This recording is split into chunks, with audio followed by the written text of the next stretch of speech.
Hello everyone, welcome to HVS studies. तो दोस्तों, आज की इस वीडियो में एग्जाम एनालिसिस करेंगे एसएससी जीडी एग्जाम 2023 का। तो 24 जनवरी 2023 को जो आपकी सेकंड शिफ्ट हुई है उसमें जो भी क्वेश्चंस पूछे गए हैं आज हम उनको फुल डिटेल में कवर करेंगे। हर एक क्वेश्चन बिल्कुल इंपॉर्टेंट रहेगा। जो आपके एग्जाम में पूछा गया क्वेश्चन है उन्हीं क्वेश्चंस को आज इस वीडियो में लिया गया है। 100% रियल क्वेश्चंस होंगे जो स्टूडेंट्स के द्वारा कंफर्म किए गए क्वेश्चंस हैं। अगर आपका भी सेकंड शिफ्ट में एग्जाम था तो जो आपके क्वेश्चन इनके अलावा पूछे गए हैं उन क्वेश्चंस को आप कमेंट बॉक्स में जरूर टाइप कर दें। तो चलिए वीडियो को स्टार्ट करते हैं, देखते हैं पहला क्वेश्चन क्या है। तो हमारा पहला क्वेश्चन आपसे पूछा गया है, which state one the maximum medals in 35th national games 2015। तो 2015 के नेशनल गेम से आपसे पूछा गया है कि 35वां जो एडिशन हुआ है राष्ट्रीय खेल 2015 में, उसमें कौन सा राज्य है जिसने सर्वाधिक पदक जीते हैं। तो अगर आपसे ये पूछा गया था कि सबसे ज्यादा जो मेडल जीते हैं वो किसने जीते हैं, तो सबसे ज्यादा जो मेडल जीते गए थे वो केरला के द्वारा जीते गए थे। तो 162 टोटल मेडल जीते हैं केरला ने, जिसमें 54 गोल्ड मेडल्स थे। लेकिन अगर आपसे ये पूछा गया था कि नेशनल गेम्स 2015 में पहली रैंक किसकी थी, तो पहली रैंक सर्विसेज टीम की रही थी, जिन्होंने टोटल 159 मेडल जीते हैं, लेकिन उसमें से 91 गोल्ड मेडल्स थे, इसलिए इनकी फर्स्ट रैंक थी। तो केरला ने तो 162 मेडल जीते हैं और सर्विसेज ने जीते हैं 159 मेडल्स। ज्यादा मेडल किसने जीते हैं? केरला ने, लेकिन फर्स्ट रैंक है आपकी सर्विसेज की। तो इनमें से आपका जो क्वेश्चन पूछा पूरी तरीके से पूछा गया होगा उस हिसाब से आपका आंसर हो जाएगा। अगर होस्ट की बात करी जाए तो केरला के द्वारा ही होस्ट किया गया था आपका 35th एडिशन नेशन गेम्स का 2015 में। अगर लेटेस्ट की बात करी जाए तो लेटेस्ट आपका जो 36th एडिशन हुआ है नेशनल गेम्स का 2022 में, वो होस्ट किया गया था आपका गुजरात के द्वारा। इसमें मोटो क्या रहा था? तो सेलिब्रेटिंग यूनिटी थ्रू स्पोर्ट्स, इसका मोटो रहा था। ऑफिशियली ये ओपन किया गया था नरेंद्र मोदी के द्वारा। इसमें चैंपियन कौन रहा है? तो सर्विसेज के द्वारा इसको जीता गया और इसमें रनर अप रहा है महाराष्ट्र। अगर 37th जो नेशनल गेम्स होने आपके 2023 में, उसकी बात करी जाए, उसका होस्ट कौन चुना गया है? तो गोवा होस्ट करेगा आपके 37th नेशनल गेम्स को 2023 में। अगला क्वेश्चन देखते हैं। अगला क्वेश्चन आपसे पूछा गया है कि Sameer Kamat is appointed as the chairman of DRDO in place of. तो समीर कमात जो है इनको DRDO के अध्यक्ष के रूप में नियुक्त किया गया है। तो इनसे पहले कौन थे? तो इसमें आपका करेक्ट आंसर हो जाएगा जी सतीश रेड्डी। जी सतीश रेड्डी जो थे ये आपके समीर कमात से पहले चेयरमैन थे DRDO के, defence research and development organisation के, और इसका हेडक्वार्टर कहां पे है? न्यू दिल्ली में आपका लोकेटेड रहेगा। अगर ऑर्गेनाइजेशंस की बात करी जाए तो ऑर्गेनाइजेशंस का एक तो हेडक्वार्टर और उनका एस्टेब्लिशमेंट ईयर, ये दो आपसे पूछा जा सकता है एग्जाम में लगातार। HVS स्टडीज 2.0 चैनल है हमारा, लिंक डिस्क्रिप्शन में है। इसमें आपको हर एक टॉपिक की रिलेटेड सेपरेट वीडियो मिलती है। अगर हम बात करें ऑर्गेनाइजेशंस की तो नासा जो ऑर्गेनाइजेशन है इसका हेडक्वार्टर वाशिंगटन DC अमेरिका में है। 1 अक्टूबर 1958 में ये एस्टेब्लिश हुआ। यूनिसेफ का हेडक्वार्टर रहेगा न्यूयॉर्क USA। 11 दिसंबर 1946 में एस्टेब्लिश हुआ। वर्ल्ड हेल्थ ऑर्गेनाइजेशन का है जिनेवा स्विट्जरलैंड में। 7 अप्रैल 1948 में एस्टेब्लिश हुआ। ICC इंटरनेशनल क्रिकेट काउंसिल का दुबई में है यूनाइटेड अरब एमिरेट्स में। 15 जून 1909 में एस्टेब्लिश हुआ। इसरो का रहेगा इंडियन स्पेस रिसर्च ऑर्गेनाइजेशन का, बेंगलोर कर्नाटका में, और ये हुआ 15 अगस्त 1969 में एस्टेब्लिश। वर्ल्ड बैंक आपका वाशिंगटन DC USA में है और दिसंबर 1945 में ये एस्टेब्लिश हुआ था। रिजर्व बैंक ऑफ इंडिया का है मुंबई महाराष्ट्र में। 1 अप्रैल 1935 में ये आपका एस्टेब्लिश हुआ था और 1949 में नेशनलाइजेशन हुआ आपका रिजर्व बैंक ऑफ इंडिया का। 1937 में 2 साल बाद इसका जो हेडक्वार्टर है वो मुंबई में शिफ्ट कर दिया गया था। DRDO जो हमारा क्वेश्चन था, defence research and development organisation, new Delhi में हेडक्वार्टर है। 1958 में एस्टेब्लिश हुआ। यूनाइटेड नेशंस का हेडक्वार्टर न्यूयॉर्क USA में है। 24 अक्टूबर 1945 में एस्टेब्लिश हुआ। BCCI board of cricket control in India, Mumbai Maharashtra में हेडक्वार्टर है। दिसंबर 1928 में एस्टेब्लिश हुआ। United Nations Educational Scientific Cultural Organisation का है पेरिस फ्रांस में। 16 नवंबर 1945 में ये एस्टेब्लिश हुआ था। फीफा का रहेगा आपका जूरिच स्विट्जरलैंड में। 21 मई 1904 में आपका एस्टेब्लिश हुआ था। जो फीफा वर्ल्ड कप हुआ है 2022 का, वो आपका अर्जेंटीना के द्वारा जीता गया है और वो कहां ऑर्गेनाइज हुआ था? तो वो आपका कतर में ऑर्गेनाइज किया गया था। अगला क्वेश्चन देखते हैं। अगले क्वेश्चन पे बढ़ने से पहले हम आपको बताना चाहते हैं स्टैटिक जीके की एक टॉपिक वाइज ई बुक हमारी टीम के द्वारा लॉन्च करी गई है, जो कि सिर्फ आपको 79 रुपीज में प्रोवाइड कराई जा रही है और गारंटी रहेगी कि आपकी हर शिफ्ट में ये जो ई बुक है इससे करीब 7 से 8 क्वेश्चन आपके हर शिफ्ट में पूछे जा रहे हैं। इसमें 19 प्लस टॉपिक्स हैं, कुछ स्टैटिक जीके के टॉपिक्स हैं और कुछ आपके करंट अफेयर के टॉपिक्स रहेंगे। टोटल 19 प्लस टॉपिक्स हैं जो इसमें आपको कवर कराए गए हैं। वही टॉपिक्स हैं जिनसे एग्जाम्स में सबसे ज्यादा आपके क्वेश्चन पूछे जाते हैं। ये ई बुक आपको अवेलेबल कराई गई है बाइलिंगुअल लैंग्वेज में, मतलब हिंदी और इंग्लिश दोनों में आपको क्वेश्चंस देखने को मिलेंगे। अगर आप इंटरेस्टेड हो तो लिंक आपको डिस्क्रिप्शन में प्रोवाइड कराया गया है, आप डिस्क्रिप्शन में जाके इस ई बुक को बाय कर सकते हैं। पेमेंट करने के बाद अगर आपको फाइल डाउनलोड करने में कुछ भी इशू आता है तो नीचे हमारी जीमेल आईडी है, आप इस पे डायरेक्टली मेल कर सकते हैं। अगला क्वेश्चन देखते हैं हमारा। तो आपसे अगला क्वेश्चन पूछा गया है, इनाम गांव is a village in which state of India. तो इनाम गांव जो है ये आपकी एक विलेज रहेगी, ये कौन सी स्टेट में है? तो इसमें आपका आंसर था महाराष्ट्र। पुणे जो डिस्ट्रिक्ट है महाराष्ट्र में, वहां पे आपकी रहेगी एक विलेज जिसका नाम है इनाम गांव। अगर आपसे ये पूछा गया कि ये कौन सी रिवर के अराउंड सिचुएटेड है, तो घोड़ रिवर रहेगी जिसके अराउंड ये सिचुएटेड रहेगा। और ये जो रिवर है ये एक ट्रिब्यूटरी है आपकी भीमा रिवर की।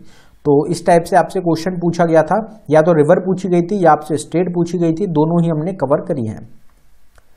अगर फेमस साइट्स की बात करी जाए कि कौन सी चीज कहां पे लोकेटेड है, जिस टाइप का ये क्वेश्चन पूछा गया है, तो शेरशाह सूरी टॉम्ब आपसे पूछा जाता है, ये आपका सासाराम बिहार में लोकेटेड है।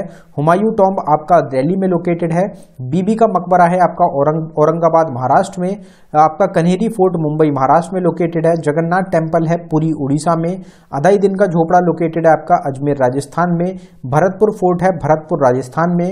नाहरगढ़ फोर्ट आपका रहेगा लोकेटेड जयपुर राजस्थान में। विजय स्तंभ आपके चित्तौड़गढ़ राजस्थान में है। फतेहपुर सीकरी आगरा उत्तर प्रदेश में है। शांति निकेतन है आपका वेस्ट बंगाल में। बेलूर मठ रहेगा आपका कोलकाता वेस्ट बंगाल में। ये सब चीजें हैं। एक सेपरेट वीडियो भी आपको मिल जाएगी famous sites located in which state और यूनियन टेरिटरी के नाम से, आप उसमें देख सकते हैं, सब चीजें कवर करी गई हैं। अगला क्वेश्चन देखते हैं, What was the time period of first 5-year plan? प्रथम पंचवर्षीय योजना का समय अवधि क्या था? तो लगातार हर शिफ्ट में आपका 5 ईयर प्लान से क्वेश्चन पूछा जा रहा है। तो 1951 से 1956 तक आपका पहला 5 ईयर प्लान रहा था, जिसका फोकस रखा गया था एग्रीकल्चर पे। जो खेती होती है, जो कृषि होता है, उस पर फोकस था आपका फर्स्ट 5 ईयर प्लान में। अगर सेकंड 5 ईयर प्लान आपसे पूछा गया था, तो सेकंड 5 ईयर प्लान का जो टाइम पीरियड था वो था आपका 1956 से 1961 तक, और इसमें जो फोकस रखा गया था, मेन फोकस था इंडस्ट्रीज पे। तो ये आपका करेक्ट आंसर था। इनमें से आपका जो भी क्वेश्चन था उस हिसाब से आपका आंसर बन जाएगा। यहाँ पे मूवमेंट्स भी आपकी काफी पूछी जा रही हैं एग्जाम्स में जीडी के। तो मूवमेंट्स की बात करें, चंपारण जो मूवमेंट था वो 1917 में हुआ था, महात्मा गांधी ने स्टार्ट किया था। नॉन कोऑपरेटिव मूवमेंट 1920 में महात्मा गांधी के द्वारा लॉन्च किया गया। स्वदेशी मूवमेंट 1905 में लॉन्च किया गया था। सिविल डिसोबीडियंस मूवमेंट को 1930 में गांधी जी ने ही लॉन्च किया था। ककोरी ट्रेन एक्शन 1925 में हुआ था। होम रूल लीग को लाया गया था 1916 में बाल गंगाधर तिलक और एनी बेसेंट के द्वारा। क्विट इंडिया मूवमेंट को 1942 में लॉन्च करा था महात्मा गांधी ने। भूदान मूवमेंट को 1951 में विनोबा भावे ने लॉन्च किया था। रोलेट एक्ट, जलियांवाला बाग मैसकर और खिलाफत मूवमेंट, ये तीनों हुए थे आपके 1919 में। गांधी इरविन पैक्ट आपका 1931 में साइन किया गया था। अगला क्वेश्चन आपसे पूछा गया, what is the distance between 2 wickets in cricket game. तो क्रिकेट में जो 2 विकेट होते हैं उनके बीच की दूरी को कितनी होती है? तो अगर आपसे फुट में पूछी गई थी तो 66 होती है, मीटर में होती है 20.12 मीटर और गज में होती है 22 गज। आपसे गज में पूछी गई थी तो आपका 22 गज आपका करेक्ट आंसर था आज के क्वेश्चन का। Who is the head of the state executive. राज्य कार्यकारिणी जो है उसके प्रमुख कौन है? तो अगर स्टेट के लेवल पे बात करी जाए तो गवर्नर जो होते हैं वो हेड होते हैं। वैसे जो पावर्स होती हैं वो चीफ मिनिस्टर के पास होती हैं, लेकिन हेड जो होता है, जो रिप्रेजेंटेटिव होता है, वो आपके गवर्नर रहेंगे। उसी तरीके से सेंटर में अगर बात करी जाए तो प्रेसिडेंट रहेंगे, लेकिन जो मेन पावर्स होती हैं वो किसके पास होती हैं? वो प्राइम मिनिस्टर जो होते हैं वो हैंडल करते हैं पूरी पावर्स को। आर्टिकल्स आपसे काफी पूछे जा रहे हैं, हर शिफ्ट में पूछे जा रहे हैं। आज की शिफ्ट में भी कोई आर्टिकल पूछा गया था आपसे, लेकिन आर्टिकल कंफर्म नहीं हो पाया है, तो कुछ आर्टिकल्स को कवर करेंगे। 47 आर्टिकल है आपका, duty of the state to raise the level of nutrition and standard of living and to improve public health. 49 में बताया गया है protection of monument places and object of natural importance के बारे में। आर्टिकल 50 आपका separation of judiciary from the executive रहता है। आर्टिकल 51 आपका promotion of international peace and security से रिलेटेड है। आर्टिकल 51A में फंडामेंटल ड्यूटीज के बारे में बताया गया है। फंडामेंटल ड्यूटीज को हमने कहां से बोरो किया है, अगर आपको ध्यान हो तो आप कमेंट बॉक्स में जरूर टाइप कर दें। आर्टिकल 63 में वाइस प्रेसिडेंट ऑफ इंडिया के बारे में बताया गया। आर्टिकल 64 में vice president to be the ex official chairman of council of states और राज्यसभा, ये बताया गया है। आर्टिकल 66 में इलेक्शन के बारे में बताया गया है वाइस प्रेसिडेंट के। आर्टिकल 76 में अटॉर्नी जनरल आते हैं। आर्टिकल 79 में पार्लियामेंट कॉन्स्टिट्यूशन आता है। आर्टिकल 80 में कंपोजिशन आता है राज्यसभा का। 81 में कंपोजिशन लोकसभा का। 83 में ड्यूरेशन जो है हाउस का पार्लियामेंट का वो बताया गया है। अगला क्वेश्चन देखते हैं। फिर आपसे एक क्वेश्चन पूछा गया, Gopal Prasad Dubey is related to which dance form. Gopal Prasad Dubey किस नृत्य शैली से संबंधित हैं। तो डांस फॉर्म से रिलेटेड हर शिफ्ट में आपका लगातार अब क्वेश्चन देखने को मिल रहे हैं। इसकी एक सेपरेट वीडियो है जिसमें 50 से 60 क्वेश्चन हमने कवर करे हैं। आप उस वीडियो को जरूर देख लें। एसएससी का फेवरेट टॉपिक रहता है, इसलिए इंपॉर्टेंट है। तो चाउ जो डांस है, जो कि अभी रिसेंटली आपका क्लासिकल डांस फॉर्म में ऐड किया गया है इंडिया में। अगर बात करी जाए टोटल इसको ऐड करने के बाद टोटल 9 क्लासिकल डांस फॉर्म्स हो चुके हैं इंडिया में, तो उनमें से एक आपका चाउ डांस रहेगा। तो गोपाल प्रसाद दुबे जो हैं ये आपके रिलेटेड हैं चाउ डांस से। अगर यहाँ पे हम फेमस डांस फॉर्म्स की बात कर लें कि dancers related to dance form जिस टाइप के क्वेश्चन पूछे जा रहे हैं, तो रुक्मिणी देवी अरुंदले आपकी भरतनाट्यम से रिलेटेड है। पंडित बिरजू महाराज हैं कथक से रिलेटेड। केलुचरण महापात्रा उड़ीसी से रिलेटेड है। गुरु बिपिन सिंह है मणिपुरी से रिलेटेड। वेम्पति चिन्ना सत्यम है कुचिपुड़ी से रिलेटेड। पद्मा सुब्रमण्यम हो जाएंगी आपकी भरतनाट्यम से। मृणालिनी साराभाई कथकली और भरतनाट्यम से रिलेटेड है। शोभना नारायण कथक से हो जाएंगी। सोनल मानसिंह हैं भरतनाट्यम और उड़ीसी से। श्रीमंता शंकरदेव हैं सत्रिया से। के अम्मा और कनक रिले आपकी दोनों हो जाएंगी मोहिनीअट्टम से रिलेटेड। फिर आपका एक ग्रीन रिवॉल्यूशन से रिलेटेड क्वेश्चन पूछा गया है। हरित क्रांति जो होती है उससे संबंधित प्रश्न पूछा गया है। क्वेश्चन कंफर्म नहीं हो पाया है। अगर पूछा गया था रिवॉल्यूशन किस चीज से रिलेटेड है, तो ये एग्रीकल्चर से रिलेटेड आपकी एक रिवॉल्यूशन थी। और जो बाकी रिवॉल्यूशंस हैं वो किस किस चीज से रिलेटेड होती हैं उसकी बात कर लेते हैं। तो ब्लैक रिवॉल्यूशन पेट्रोलियम से रिलेटेड होता है। गोल्डन फाइबर रिवॉल्यूशन जूट से रिलेटेड। ब्राउन रिवॉल्यूशन है लेदर और कोकोआ से रिलेटेड। ब्लू रिवॉल्यूशन फिश से रिलेटेड होता है। गोल्डन रिवॉल्यूशन आपका हॉर्टिकल्चर या फिर हनी की प्रोडक्शन से रिलेटेड है। येलो रिवॉल्यूशन ऑयल सीड से रिलेटेड। सिल्वर रिवॉल्यूशन एग्स हो गए या फिर पोल्ट्री के जो आइटम होते हैं उनसे रिलेटेड है। व्हाइट रिवॉल्यूशन होता है दूध हो गया, मिल्क हो गया या फिर जो डेयरी प्रोडक्ट्स होते हैं दही हो गई, छाछ हो गई, उनसे रिलेटेड थी। रेड रिवॉल्यूशन आपका मीट हो गया या फिर टमाटोज हो गए, उनसे रिलेटेड है। पिंक रिवॉल्यूशन ऑनियन हो गए, प्रॉन्स हो गए, उनसे रिलेटेड है। ग्रे रिवॉल्यूशन है फर्टिलाइजर्स से रिलेटेड। राउंड रिवॉल्यूशन पोटैटो से रिलेटेड है। फाइबर रिवॉल्यूशन है आपका कॉटन से रिलेटेड। अगला क्वेश्चन फिर आपसे पूछा गया, which state has started water conservation on roofs in India. Bharat में किस राज्य ने छतों पर जल संरक्षण की शुरुआत की है। तो स्टेट के द्वारा इस स्कीम को लॉन्च किया गया था, जिसमें जो लोग हैं उनको जो अपनी छत है उस पर जो वाटर है उसको कंजर्व करना है, और जो गवर्नमेंट ऑर्गेनाइजेशंस हैं उनके द्वारा भी ये स्टेप उठाया गया था। तो कौन सी स्टेट ने इस चीज को लॉन्च किया था, तो तमिलनाडु स्टेट गवर्नमेंट के द्वारा इस चीज को लाया गया था। जो स्कीम्स होती हैं उनसे रिलेटेड क्वेश्चन आपके पूछे जा रहे हैं। तो स्कीम्स की अगर बात करें तो स्माइल स्कीम किस चीज से रिलेटेड है, तो ट्रांसजेंडर कम्युनिटी और बेगर से रिलेटेड है। पीएम आवास योजना 1 जून 2015 को लॉन्च करी गई हाउसिंग से रिलेटेड। उड़ान स्कीम को 21 अक्टूबर 2016 में एविएशन से रिलेटेड रहेगी। वुमेन @ वर्क प्रोग्राम कर्नाटका से रिलेटेड है। मेरी पॉलिसी मेरे हाथ 26 फेब 2022 में फार्मर से रिलेटेड। राष्ट्रीय उच्चतर शिक्षा अभियान को 17 अप्रैल 2017 में एजुकेशन से रिलेटेड। जल शक्ति अभियान को 22 मार्च 2021 में वाटर से रिलेटेड।